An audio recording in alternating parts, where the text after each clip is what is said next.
Hello, and welcome to Best Practices for Setting Up an Impactful Language Learning Program. I am Dr. Xiomara Rivera Pagan, Director of Language Learning at Cricket Media. Cricket Media is pleased to share with you all an engaging dialogue focused on intentional language planning to support the implementation of impactful language learning programs. Language planning, the consideration of what languages are instructed for what communities, and critically analyzing how those decisions impact multilingual and monolingual communities is necessary in providing equitable opportunities for young learners, adult learners, and organizations. Research has shown and continues to reinforce our understanding of the importance of language learning due to cognitive and socio-emotional benefits. The benefits of language learning could span far beyond the time of our session today. The case for language learning is strong, and so this session seeks to support a dialogue between experts in the language learning field focused on research, leadership, and equity that can guide us in understanding how to begin to reflect on the communities, languages, and programs that will support meaningful programming for our language learners. Asking questions about what languages or language varieties are chosen, which communities are being served, and how programs are implemented is critical to establishing impactful learning programs that directly serve our language learners as well as the greater society. Our objectives today are to identify considerations for different language learning goals according to diverse communities, discuss different language learning models and strategies, identify how to advocate for language learning within your institution, identify actionable steps to research language learning programs for your community. The Q&A box will be open throughout the webinar, so please feel free to send us your questions and engage with the panelists. And speaking of the panelists, I am delighted to introduce our expert panel. We'll begin with Dr. Melissa Canny.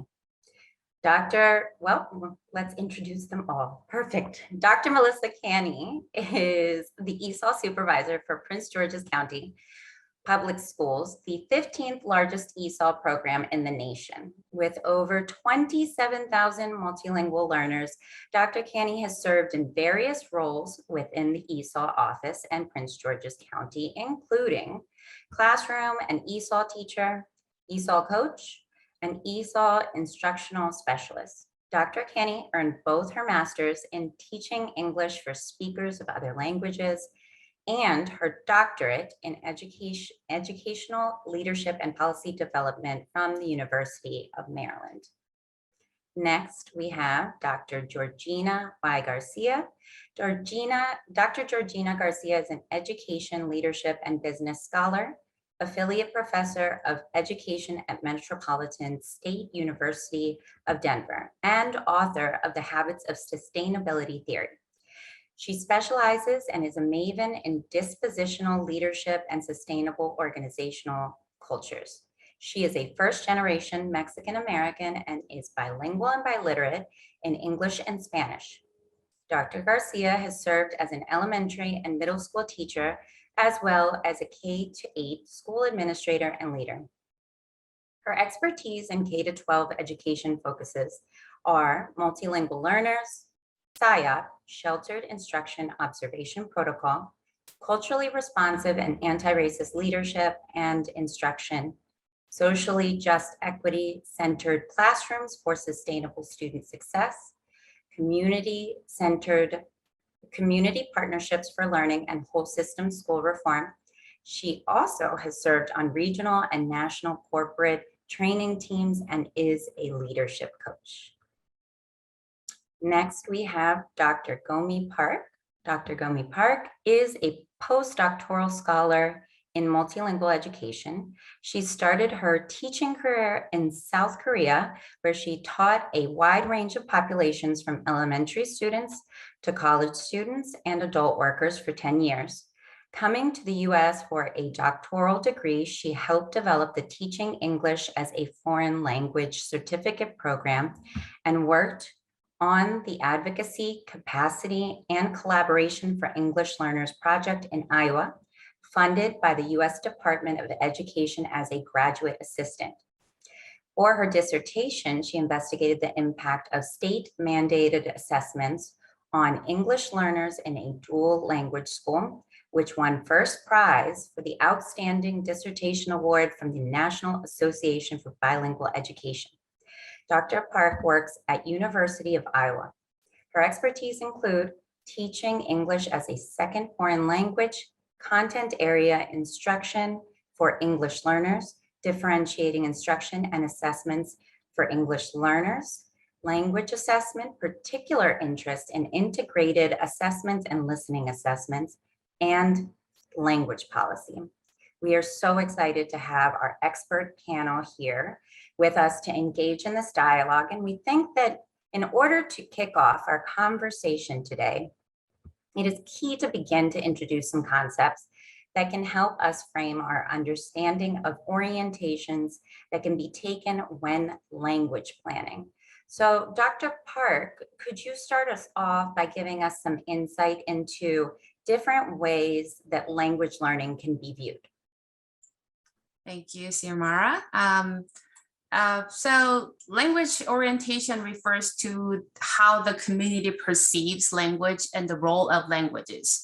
Ruiz, 1984, he introduced language as problem, right, and resource orientation to help clarify the shifting discourses around non-English languages and speakers. So historically, the linguistic and cultural diversity of language minorities has been perceived as problematic to their educational achievement and cultural assimilation to the US history. In 1960s, school language programs were designed to teach English even at the expense of first language, seeing language as the fundamental cause of the social issues that language minority faces. This deficit perspective toward language minority underscores the economic disadvantage of language minority groups. Examples of that deficit ideology can be found in terms like limited English proficiency, focusing on what they can't do rather than linguistic resources they bring in. On the other hand, language as right orientation sees language as a fundamental human right. This has been influenced by the number of factors, including development and enhancement of language as right including court rulings such as Law versus Nichols and international human rights documents. Language as resource orientation considers the language of minority and the culture of language minority speakers bring into classroom as linguistic and cultural resources, consequently enriching the educational experience of multilinguals and benefiting the wider community. This aligns with additive bilingualism, that is, students develop proficiency in a new language without losing their home language. So dual language bilingual education is an example of that. Why should we care about language ideology and language orientation? Multiple studies reported that educators' language ideologies and orientations are important factors affecting multilingual students' learning experience. So that is important aspect of that. Absolutely. I think that language views and the views of our leadership, as well as of the teaching staff, as well as the families and the students, and identifying how they are identifying multilingual opportunities is key to understanding how we engage in conversation with our communities in order to provide them opportunities to engage with language learning programs, and to see how we can bridge communication between all of the different stakeholders. So I think that that's an excellent introduction. There are different ways of viewing multilingual opportunities. There are different ways of viewing language opportunities. And the more that we can guide Are stakeholders in viewing language as a resource or language as a right, and understanding that multilingual opportunities only expand opportunities for not only students who have multilingual opportunities in homes, but as well as maybe students who identify as monolingual and want to add to their linguistic repertoire. We need to engage in those conversations and in those reflection points. But we all know that there are many languages and there are limited resources. And so after we start to have the conversation, and our leadership and our families, all of the stakeholders start to identify that language is either a resource or language is a right, and we've identified that, yes, we want to implement language programs in some way, how do we consider who and how we make decisions in language planning? Dr. Garcia, could you shed some light? Absolutely, that's a wonderful question. Thinking about nationally, every teacher nationally will have at least one multilingual learner or English language learner in their classroom every period of the day. That's happening across the nation. When you ask who and how, right, do we serve? Well, we have to go back to the core belief of public education. We serve all, because all children can achieve. A lot of it is mindset. Where are we going to be when we think about who and how? Many times mindset of bilingual students, dual language students, we have a reference student. And unfortunately, the reference student has been very politicized as a child of color and who speaks Spanish. That's not who our multilingual learners are completely. It makes it monolithic. It leaves out the gamut of many languages. So what we need to think about is, even if the English is your first language, you are still acquiring the English language through the rest of your life. I am 47 years old. My first language is English. I am still acquiring the English language today. These skills that we use and practices in classrooms serve all students. Now, here's the question, who and how? Well, we have to go back to practicing something I like to call empathetic and equitable accountability. We have to have the empathy to understand where our students are, what is happening for them, where they are in their English language acquisition, so that we're able to differentiate and offer supports. Differentiation is very important. We do it every single day in every other content area. Now, if we just think about it as far as language and English language acquisition, we are helping all children. So we don't have to decide who and how. And I think that's a mind shift that we have to have, is that we're all acquiring it. We have to, if we look at our WIDA standards that 25 states have signed on to right now, we don't go, like Dr. Park said, to a deficit mindset of limited English proficiency. We're looking at can-dos. What can you do? And how do we continue to move on that? Because students who come here who are learning the English language are literate in their own language. How do we leverage the strengths to be able to acquire English and also have that bridge? You don't have to choose who. What you have to choose is that all students, and understand how to differentiate for all students. I think that's fantastic. And actually, I would love to toss the baton over to Dr. Kenny, because you and I have had many conversations about exactly that, not choosing the who and how, but extending opportunities to all students. And you have one of the biggest districts of multilingual students. And you've also engaged in not only servicing and working with your students, but you've also engaged families and teachers in working.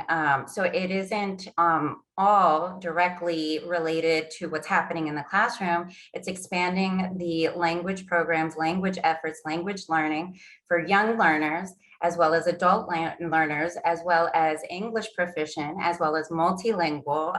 So could you speak a little bit to those opportunities, and again, the maybe expanding the who and the how conversation?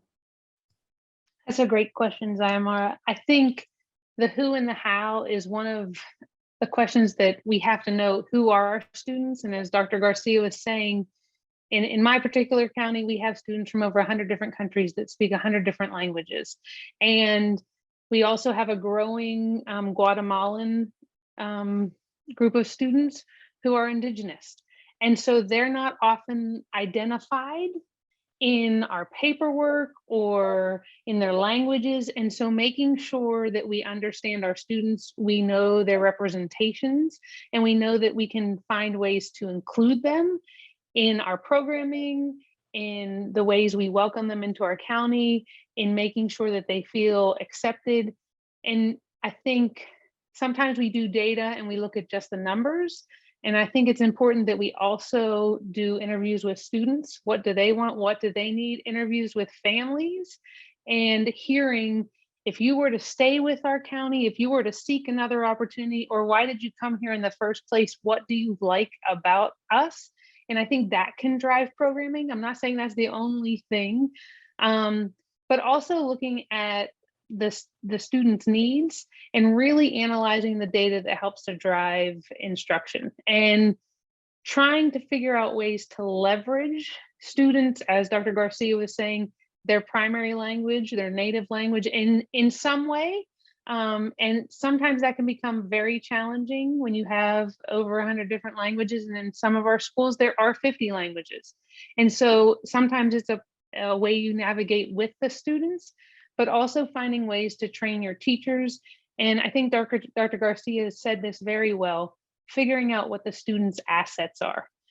Instead of coming with a first language, 1, 2, 3 languages, and learning English as a deficit, seeing those things as an asset and using those.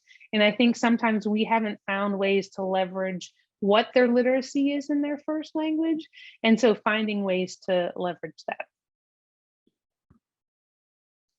That's fantastic. And speaking to that asset-based mindset, and recognizing that a lot of our leaders do have to take into consideration, a lot of our teachers do have to take into consideration certain assessments, and until we have language policies that are in place that orient towards language as a resource or language as a right, and while we're working to go in that direction, we do have to consider how our language assessments influence the languages that we choose and the language programs that we choose. So Dr. Park, could you speak a little bit about maybe some considerations that teachers and leaders should have in terms of that topic?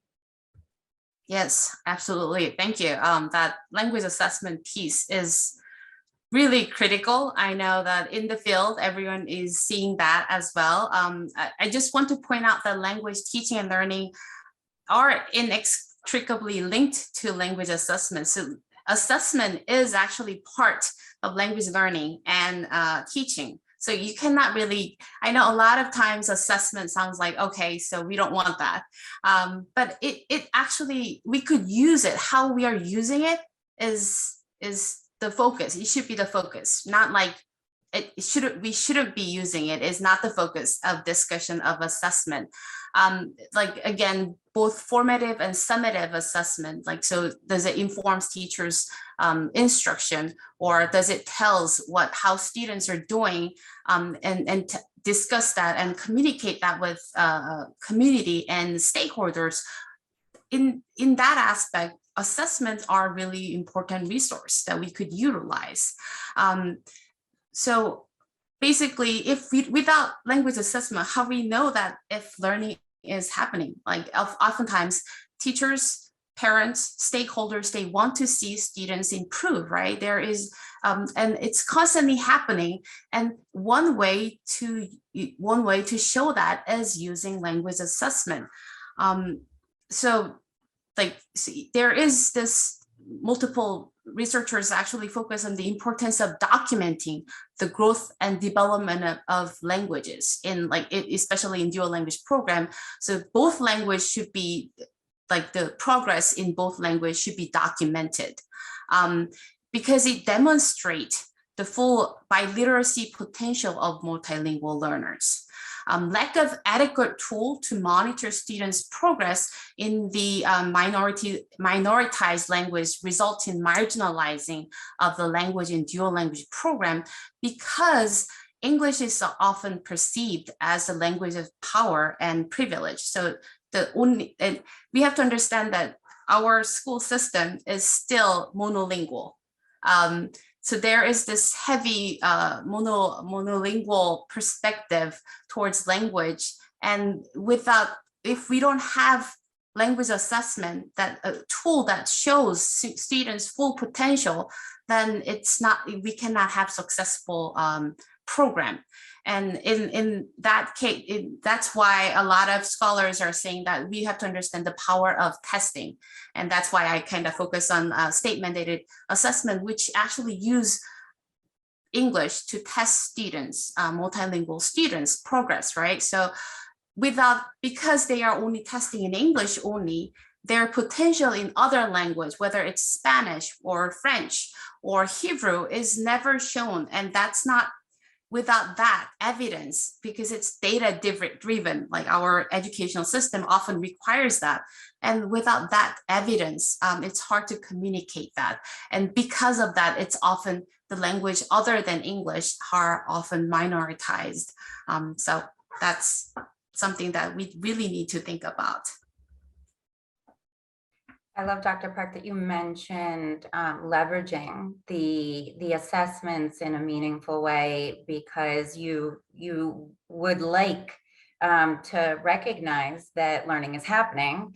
And so using those assessments, but making sure that you are doing so in a full picture manner, in an asset-based manner that doesn't look at necessarily one language, but maybe opportunities for all of the languages that are being acquired.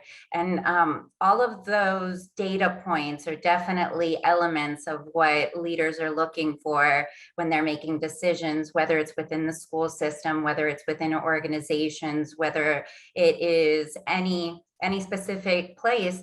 Leaders do have to take into consideration, teachers do have to take into consideration, and families do have to take into consideration all of these different points.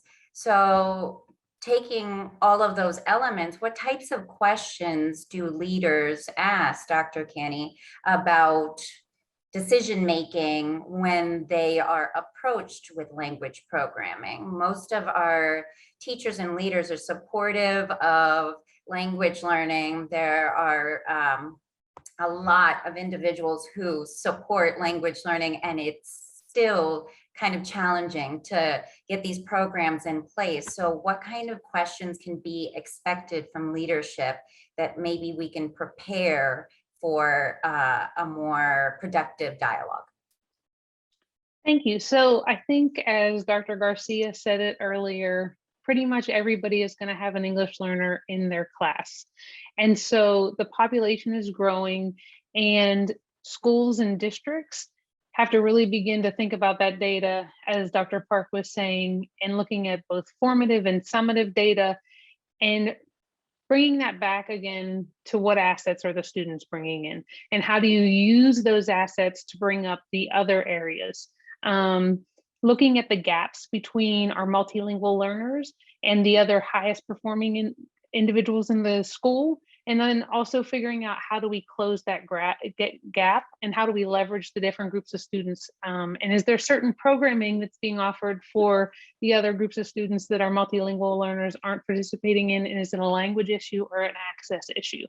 And so digging into a lot of those issues, and also, as I shared before, not only looking at the specific data that's provided nationally, our access exams, but also getting into our community and figuring out what they need, and then really doing a root cause analysis. So what is causing those gaps? Not just saying, okay, we're doing poorly in writing, let's just focus all our efforts on writing, but why are our students doing poorly in writing, and digging into that. Or is it because we have a long-term L population? Is it because we have a high percentage of newcomers? We have students with interrupted education. Each of those carries a different challenge that needs to be addressed in a different way. And I think also, as I shared about our Guatemalan population, I think it's very important that we look at our data, but then also look with equity. And is there any aspect of our multilingual learners where their aspect of their identity is being excluded? Is there something in the school or the programming that doesn't allow them to participate? Because I truly feel that if they're welcome and they feel like a part, that helps to excel their schooling experience. So I think what data and what questions they have to ask, I think it's very individualized. And within my district, we have over 205 schools. Each one is very different and has to focus on the needs of their multilingual learners in a different way. That's perfect. And I guess I would extend my question in case there's any patterns that you've seen that maybe you can prepare our audience with what budget considerations do leadership prioritize? Because we understand that especially within either smaller organizations or within public school systems, private school systems, charter school systems, in every system that we can engage with language learning, we do have to be mindful of the budget and how we make those considerations and present it to leadership in a way that is convincing and still maintains that language as a resource or language as a right orientation. So are there any questions that we can keep in mind or any points that we should prepare so that when we get to leadership, we say, these are the answers to the questions so that we can implement our program? So I think with budget considerations, one of the highest priorities is ensuring that our multilingual learners have certified staff and highly qualified staff. So identifying those staff and then making sure that they're trained, and that training can go back to those data questions. What needs do our students have and how are we training them? And then we know staffing is becoming harder, but in finding ways to staff, what are where's your program goals? If you're really pushing towards dual language, you're going to have to begin to really look for those teachers or those educators that are bilingual. And if you don't have them, you may need to invest some money in development programs to develop those within your community to become those educators. So you may be thinking 5 years down the road. And then after we've gotten past the staff, thinking about the purchases that will make the biggest benefit for your largest number of students and that will really help to close that gap. And I can tell you that there is not a magic program that's going to magically make our students become proficient in English. Because if there were, every district would have it and all of our students would become proficient. There are programs that help, but I think for the most part, we really have to have that intentional language instruction to help our students. And one thing we learned through COVID is that teacher to student interaction is essential. And so the one thing I think some people sometimes forget with budget considerations is how are we assessing that we're making a successful implementation of whatever purchase we're doing.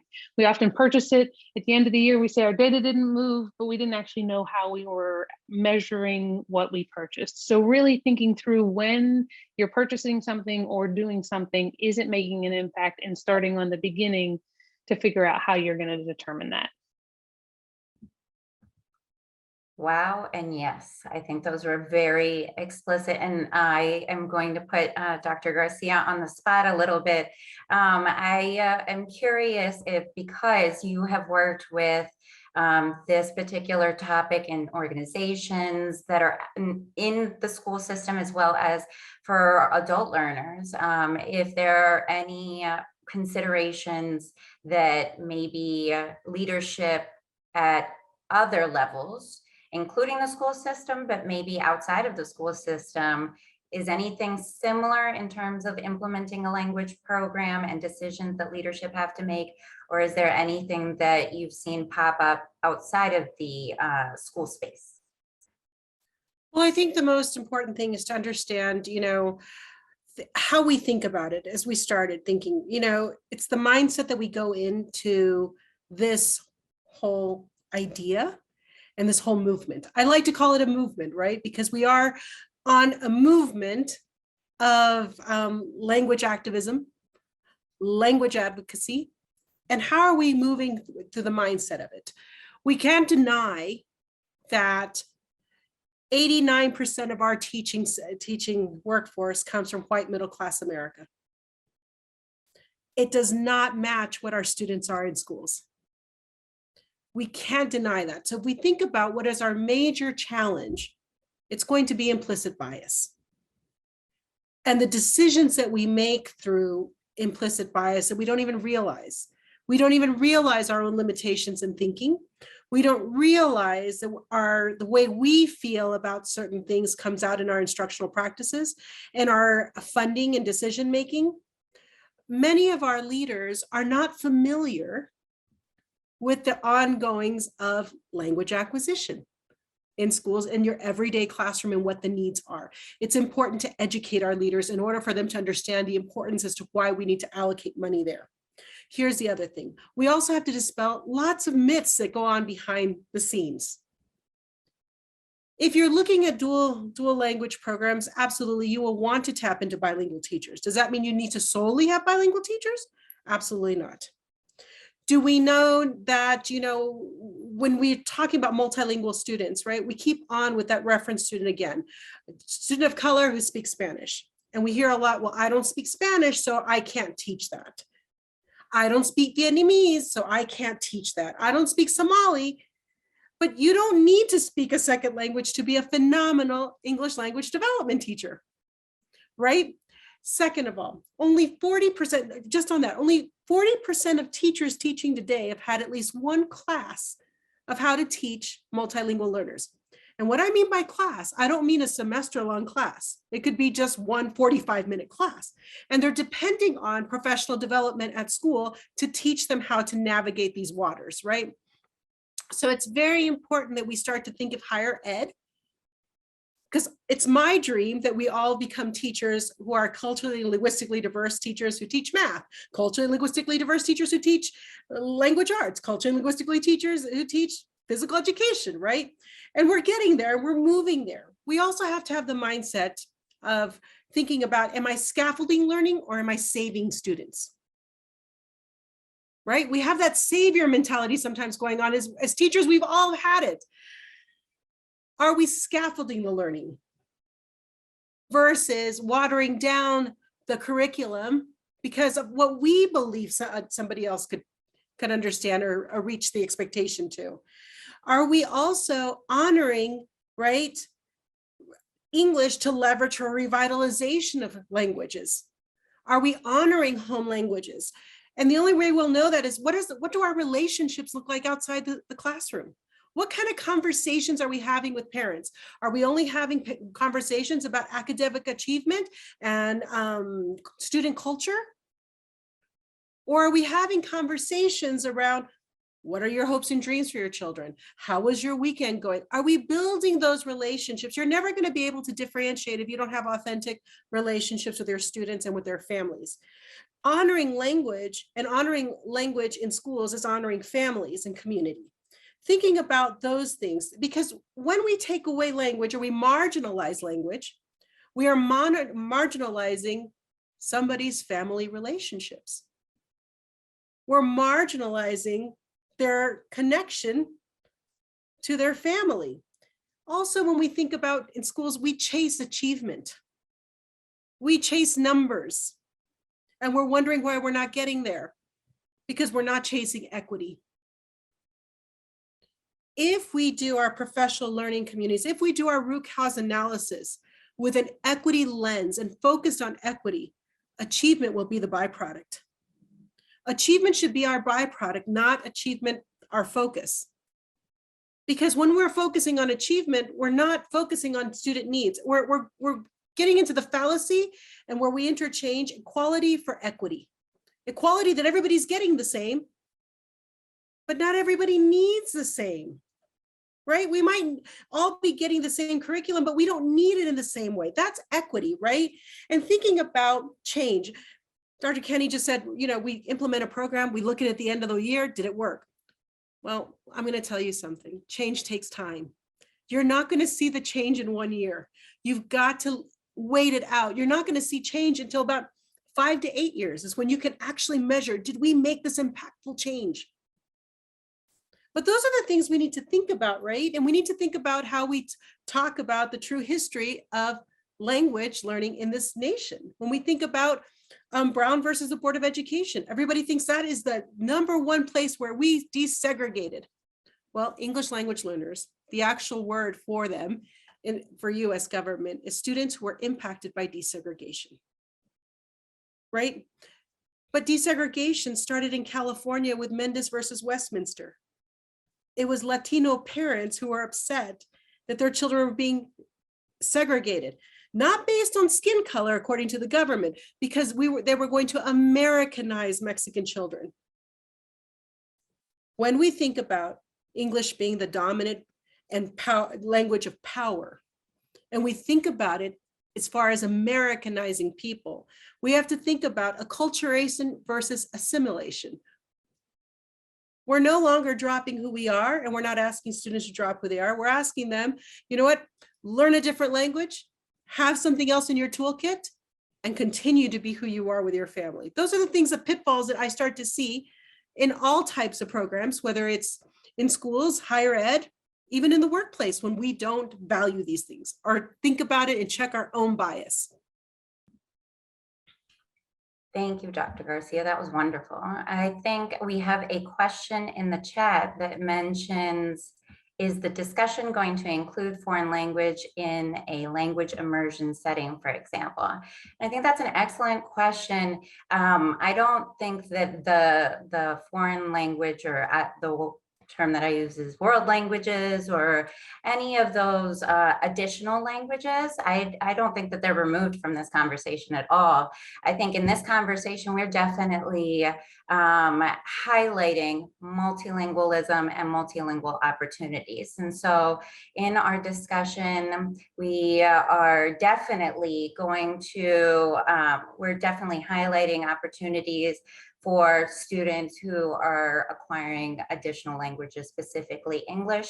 And I think that all of these bits of information in terms of the challenges that you might see in the implementation of a language program, because remember that we want to focus in this particular webinar on the best practices for implementing an impactful language learning program. And so that's not focusing solely on world language programs outside of the students who are multilingual learners and acquiring English.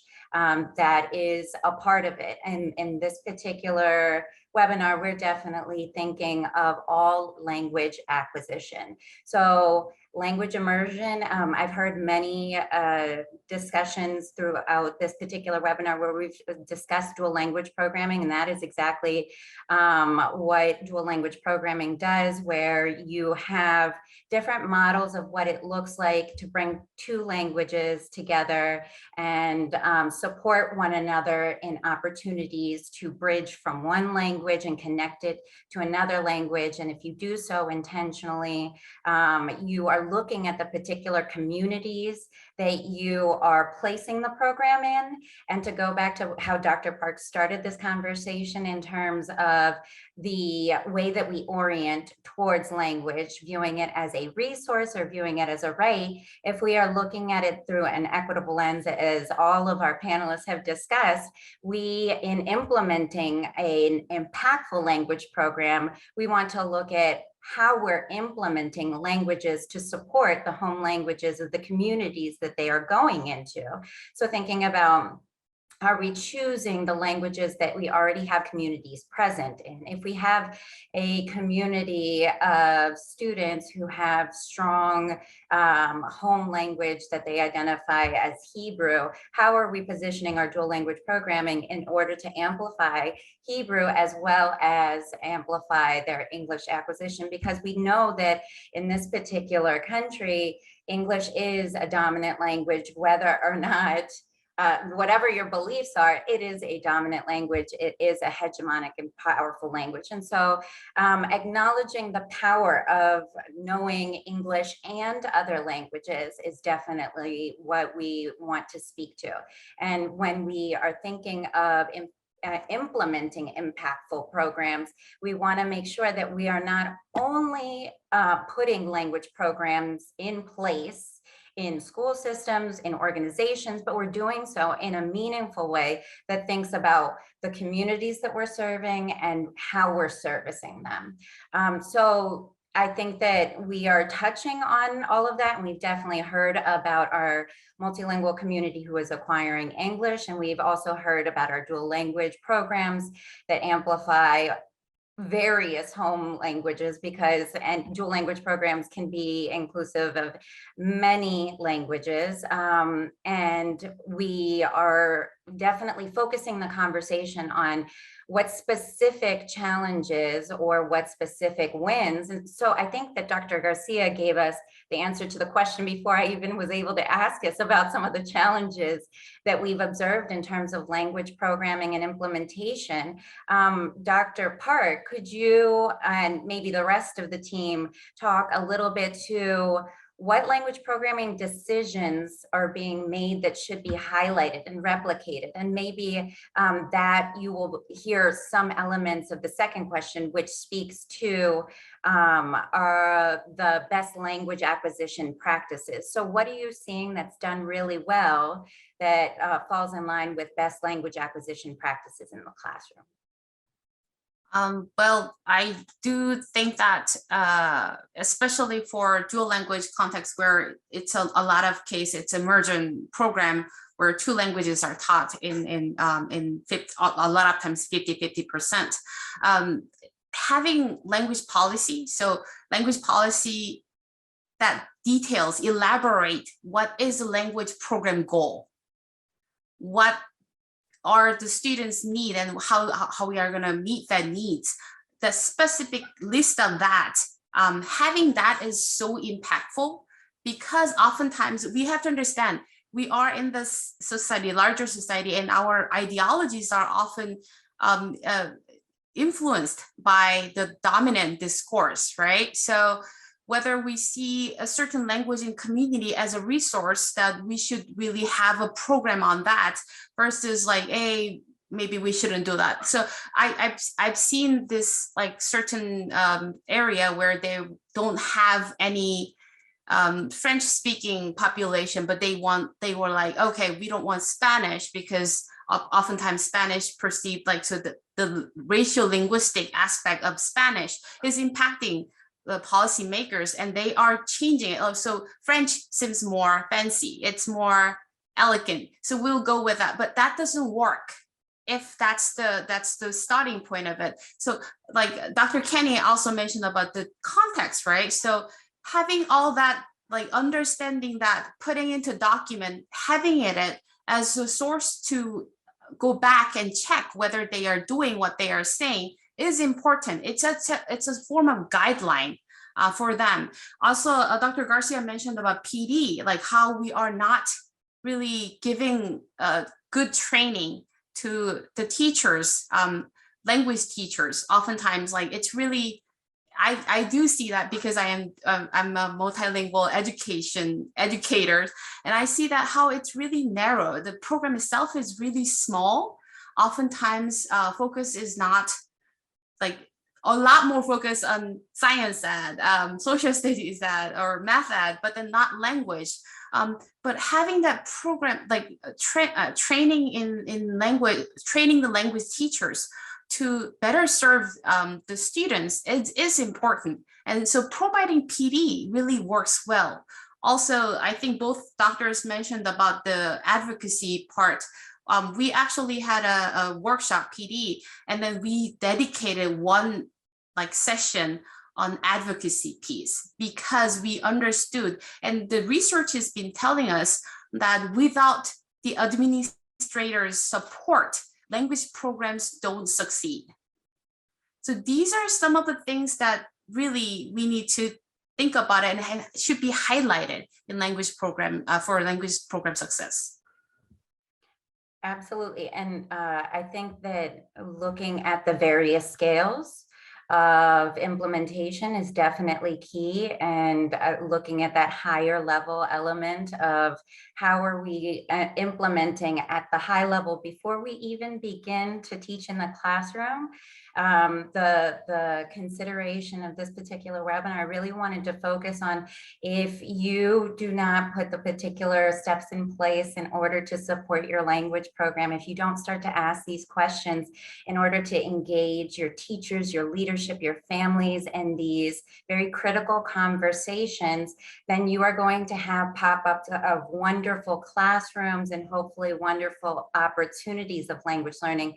But in order to have a really impactful language learning program, you really need to think of all of the different scales of implementation so that it is from the ground up, from the top down, from the bottom up, all of the different scales. It cannot happen without supporting one another. So that is excellent. We had one more question from the audience, and Dr. Garcia added into the chat another point as well. Do you see a change in terms of corporate or other stakeholders calling for more languages as an asset to their companies? Many heads nodding.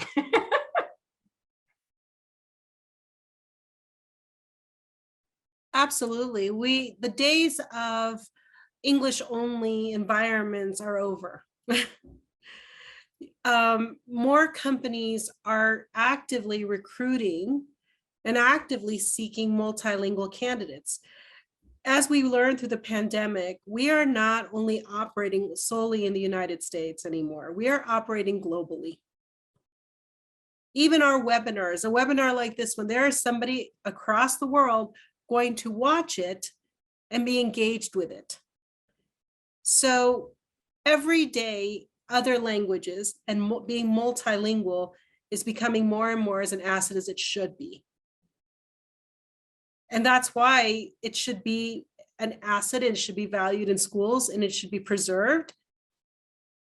And, and also to be able to be an English speaker and to be able to learn other languages, right? But to understand, and the most important thing is to understand the privilege of English in this nation, to be able to take on other languages, and how that we need to allow access to people who English is not their first language, to have access to that, to be also multilingual. But it's very important to understand the privilege of English first. I mean, for the international context, obviously English is the dominant foreign language taught in other countries, and speaking English is it's a really privilege. And oftentimes in United States, speaking languages other than English, it's that languages resource approach has been criticized because sometimes we are using the language to the benefit of white dominant culture, and that has been discussed. Now we are seeing more diverse language, and in United States especially, we are seeing a lot more language, and you'll be surprised that for dual language programs, that's a third most common language for the dual language program. So first is Spanish, second is I believe that's French, and now Chinese, the Mandarin is actually the third most common language that's spoken, that's used in dual language programs. So more people are acknowledging it, but at the same time, as Dr. Garcia mentioned, that where do we stand? Where do we start? The starting point of the language program should be, it's very critical part. And we should be having really consideration on that.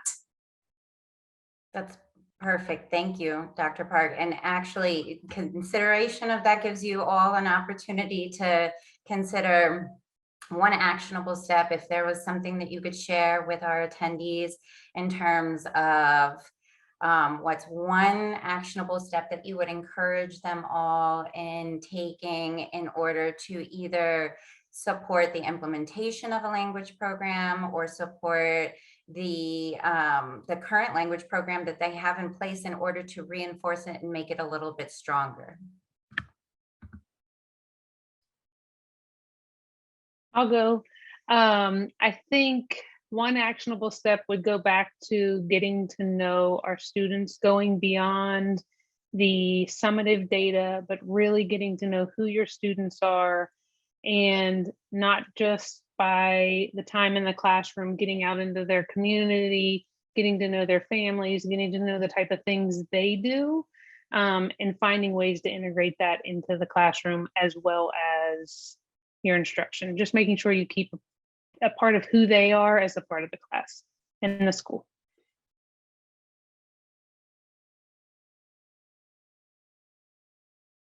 I think I'll go next, is not having, having the courage to always ask the question, who's being left out?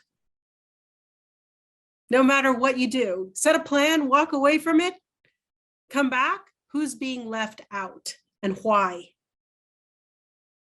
Right? In order to change, we need to have some disruption of questioning. And disruption is not always a bad thing. You need disruption for equity to say, hey, who's being left out and why, and how do we be more inclusive?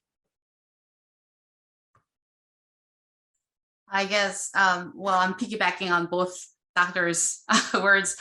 So like the context matter, and where do we start? So who's left out? These are really important elements. And I do want to think about, so then we need to ask, when you are starting a program, what is the program goal? What are you trying to achieve? So that, without understanding that, really understanding that, and having like the fact checking with the content, like the context, without understanding the context, and without understanding like who is this for, and who should be included in here, it's impossible to have really successful language programs. So think about program goal is critical, and that's something doable. I think that's a very good starting point of a language program. Thank you. Thank you for those answers, and thank you to our expert panelists. We have unfortunately come to the end of this amazing webinar. We are so grateful to our expert panelists. We are so grateful to the attendees and for your attention. We will be sharing the panelist information. And thankfully, we have Cricket Media sponsoring this event. And so Cricket Media has many opportunities for both young and adult learners to consider language learning needs. So we have our New Lingo online Mandarin learning program for our younger learners. We highly encourage you to go to our website, Cricket Media, to engage with New Lingo programming, as well as Fluent City in 11 languages for older teens, college, and adult language learners. Thank you so much to Cricket Media. And thank you to all of the attendees for your participation. This webinar will be shared with you all for your continued learning and your reflection, as well as you to share with others for best practices for setting up an impactful language learning program. Thank you.